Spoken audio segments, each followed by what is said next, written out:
Hello అండి, అందరికీ నమస్కారం. శ్రీ విశ్వవస్తు నామ సంవత్సరం ఉత్తరాయణం గ్రీష్మ ఋతువు జ్యేష్ఠ మాసం కృష్ణపక్షం షష్ఠి. ఈరోజు మంగళవారం, శతభిష నక్షత్రం. ఈరోజు విశేషమైనటువంటి రోజు. జ్యోతిష శాస్త్రం రీత్యా ఈ ఒక శతభిష నక్షత్రానికి అధిపతి రాహు మరియు కుజుడు. ఈ కుజరాహు సంధి అంటేనే చాలా కష్టమైన పరిస్థితి అని జ్యోతిష్య శాస్త్రంలో కుజరాహు సంధి ఉంటే ఖచ్చితంగా ఈ కుజరాహు సంధి చేయాల్సి ఉంటుంది. అంటే నాన్న ఎటువంటి కోట్లాధిపతి అయినా వాళ్ళ నాన్న ఉండే వరకు లేదా తల్లి ఉండే వరకు, పూర్వీకులు ఉండే వరకు కొడుకు కూడా కోట్లాధిపతి. వాళ్ళు స్వర్గస్థులు అవ్వగానే ఈ కుజరాహు సంధి ఉన్న వాళ్ళు అది దుస్థానంలో ఉంటే మాత్రం మొత్తానికి శూన్యస్థానానికి వస్తారు. ఇది జ్యోతిశాస్త్రంలో ఉంటుంది. అందువల్ల కుజరాహు సంధి ఏదైతే మీ జాతకంలో ఉంటుందో ఖచ్చితంగా దాన్ని పరిష్కారం చేసుకోవాలి. అయితే ఈరోజు మనం ఈ కుజరాహు సంధిలో ఉన్న సమయంలో విశేషంగా దుర్గాదేవిని ఆరాధించాలి. ఎందుకంటే కుజుడికి కూడా దుర్గని పూజిస్తే దోషం తగ్గిపోతుంది. అదే విధానంగా రాహు దోషం ఉన్నవాళ్ళు కూడా దుర్గాదేవిని పూజించడం వలన ఈ దోషం అనేది తగ్గిపోతుంది. అందువలన ఈరోజు ఓం దుమ్ దుర్గాయ నమః అనే నామాన్ని జపించాలి, లేదా ఓం చాముండాయ నమః అనే నామాన్ని జపించడం వలన ఈ కుజరాహు సంధి ఉన్న ఆ దోషం తగ్గుతుంది.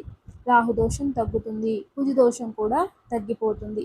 కాబట్టి మంత్రబలంలో భాగంగా అందరూ కూడా ఓం దుమ్ దుర్గాయ నమః, ఓం దుమ్ దుర్గాయ నమః, ఓం దుమ్ దుర్గాయ నమః అనే నామాన్ని జపించాలి. ఇక ఈరోజు మంచి మాట.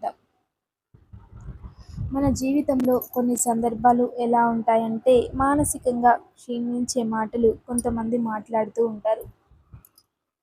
ఎప్పుడైనా మీరు ఒక ఆప్షన్ అనేది ఇస్తే ఉన్నత స్థానాన్ని ఎన్నుకుంటారు. దానికన్నా తక్కువ స్థానాన్ని ఎవరు ఎన్నుకోరు. ప్రతి ఒక్కరూ ఉన్నత స్థానాన్ని ఎన్నుకుంటారు. దేనికైనా మంచి పొజిషన్, శ్రీమంతుడు లేదా మంచివాడు అవ్వాలని కోరుకుంటాడు, కానీ పేదవాడుగా ఉండాలని ఎవరు కోరుకోరు. మీరు ఉన్నత స్థానాన్ని కోరుకుంటూ ఉన్నారు అంటే మీ ఆలోచనలు ఉన్నత స్థానంలో ఉండాలి. అది మీ ఆలోచనలు ఉన్నత స్థానంలో ఉన్నాయంటే మీకు అన్ని ఉన్నతమైనవి, ఉత్తమమైనవే కనబడతాయి. మీ ఆలోచనలు ఉత్తమమైనవి, ఉన్నత స్థానంలో లేకపోతే మీరు ఎప్పటికీ ఆ స్థానాన్ని ఎన్నుకోలేరు. మీరెప్పుడు నీచ స్థానానికే వెళ్ళిపోతారు. అంటే మీ ఆలోచనలో నీచ బుద్ధి ఉంటే, తక్కువ బుద్ధి ఉంటే ఉన్నత స్థానం కాకుండా నీచ స్థానమే ఉంటుంది. అటువంటి ఆలోచనలు, అటువంటి దృష్టికోణము, అటువంటి మాటలు, అటువంటి మనస్థితి మీకుంటే మీరు జీవితంలో ఎప్పటికీ ఉన్నతులు అవ్వలేరు. మీకు ఒక ఆప్షన్ ఇచ్చారనుకోండి, మీకు ఏదైనా ఒక జాబ్ చేస్తూ ఉంటారు. దీనికన్నా ఒక మంచి ప్రమోషన్ కావాలని కోరుకుంటారు, కానీ ఈ ప్రమోషన్ అవ్వాలని ఎవరూ కోరుకోరు. అలాగే ఉద్యోగంలో ప్రమోషన్ కావాలి అనుకుంటారు, జీవితంలో ప్రమోషన్ కావాలి అనుకుంటారు. ఆలోచనల్లో, బుద్ధిలో, మనస్సాక్షిలో ఎందుకు అలా ఉండకూడదు?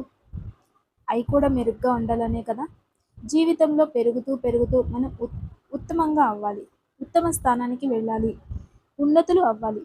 కానీ దిగజారే బ్రతుకు, నీచమైన ఆలోచనలు, నీచమైన ఒక బుద్ధితో ఎవరూ జీవించకూడదు. అయితే ఈ కాలంలో అందరూ కూడా అలాగే ఆలోచిస్తూ ఉన్నారు, కానీ అది ఎవరికీ అర్థం కాదు. వాళ్ళు అనుకుంటారు బహిరంగంగా నేను ఉన్నత స్థానంలో ఉన్నాను అని, ఉన్నతంగా కనబడుతున్నాను అని. మంచివాళ్ళుగా బహిరంగ కనబడతారు, అందరితో స్నేహం చేసుకుని బతుకుతూ ఉంటారు, కానీ వాళ్ళు ఆత్మ తృప్తిగా మాత్రం బ్రతకలేదు, మనశ్శాంతిగా అస్సలు ఉండలేదు.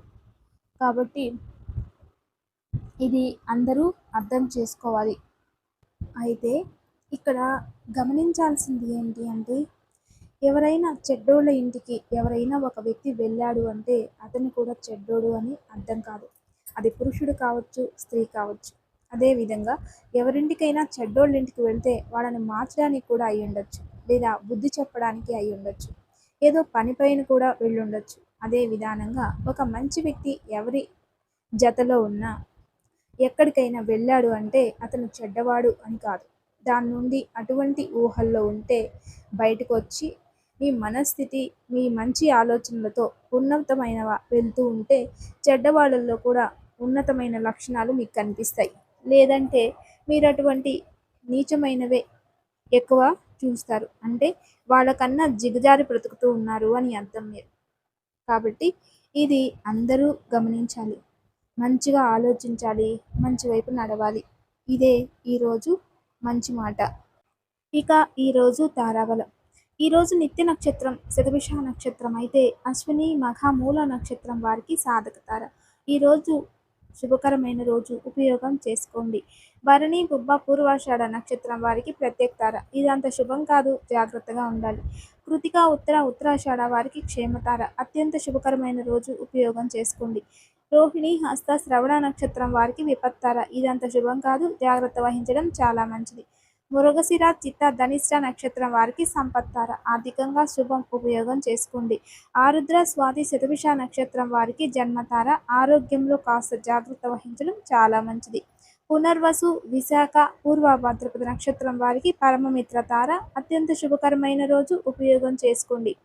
ఇక పుష్య అనురాధ ఉత్తర భాద్రపద వారికి మిత్రతార. మీకు కూడా అత్యంత శుభకరమైన రోజు, ఉపయోగం చేసుకోండి. ఆశ్లేష జ్యేష్ఠ రేవతి నక్షత్రం వారికి నైదన తార. ఇదంత శుభం కాదు, జాగ్రత్త వహించండి. ఇక దివ్యమైన వాస్తు పరిహారం. చాలామంది వాస్తు శాస్త్రంలో భూమి అనేదాన్ని ఆయా వ్యయాల నిర్మాణం చేసిన తర్వాత పూజ ఏ స్థానంలో చేయాలి, బ్రహ్మస్థానంలో చేయాలా, ఈశాన్యంలో చేయాలా, నైరుతిలో చేయాలా అంటూ ఉంటారు.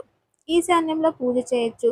బ్రహ్మస్థానంలో ఏదైనా లోపల మనం బంగారం, నవరత్నాలు ఇటువంటివి పెట్టాల్సి ఉంటే పెట్టచ్చు. అలాగే ఎక్కడైతే ఏ ఇళ్లల్లో అయితే స్థానబలం లేదో ఆ స్థానబలం కోసం ఇంట్లో శ్రీవాస్తు యంత్రం పెట్టుకుంటే స్థానబలం పెరుగుతుంది. ఇక దివ్య పూజ. రేపు బుధవారం విశేషమైన రోజు. రేపు ఎవరైతే కుటుంబంలో పితృదోషాల వల్ల బాధపడుతున్నవారు, భార్యాభర్తల మధ్య సఖ్యత లేనివారు, మరియు సంతానం కోసం ఎన్ని హాస్పిటల్స్ తిరుగుతూ ఉన్నా సంతానం ప్రాప్తించలేదు, ట్రీట్మెంట్ సక్సెస్ అవ్వట్లేదు అనేవారు ఖచ్చితంగా రేపు ఉదయాన్నే తలస్నానం చేసుకుని భార్యాభర్తల సమేతంగా లేదా ఇంట్లో ఎవరు ఒకరైనా రామాలయానికి వెళ్ళిరండి. ఈ రామాలయానికి వెళ్ళి అక్కడ 2 నెయ్యి దీపాలు వెలిగించండి. లేదా అంత తులసి దళాలు తీసుకెళ్ళి రామాలయంలో ఇచ్చి ఈ రామాలయానికి 5 ప్రదక్షిణలు చేసుకుని మీకు ఏదైతే సంకల్పం ఉందో, ఏదైతే దోషం ఉందో దాన్ని శ్రీరాముల వారికి మానసికంగా తెలియజేసి రండి. అది ఖచ్చితంగా నెరవేరుతుంది. ఇక ఈరోజు దివ్యమైన యోగక్షేమం.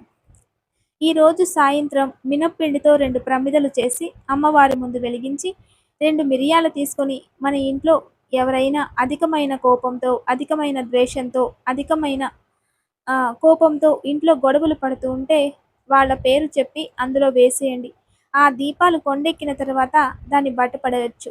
కానీ ఆ మిరియాలు వేయడం వలన వాళ్ళ కోపం తగ్గిపోతుంది. అంతేకాకుండా ఈరోజు చాలా మోస్ట్ పవర్ఫుల్ డే. ఈరోజు సాయంత్రం 3:30 నుంచి 5 గంటల మధ్యలో రాహుకాలం ఉంటుంది. దగ్గరలో ఎక్కడైనా దుర్గాదేవి ఆలయంలో రాహుకాల పూజ, రాహుకాల దీపం అని వెలిగిస్తూ ఉంటే అటువంటి దేవాలయాన్ని కనుక్కొని ఈరోజు వెళ్ళి నిమ్మపండుని కట్ చేసి దాన్ని వెనక్కి తిప్పి అందులో నెయ్యి వేసి 2 దీపాలు వెలిగించండి. మీ సంకల్పం త్వరలోనే నెరవేరుతుంది. దివ్యమైన యోగక్షేమం తప్పక ఆచరించండి. నమస్తే. Thanks for watching.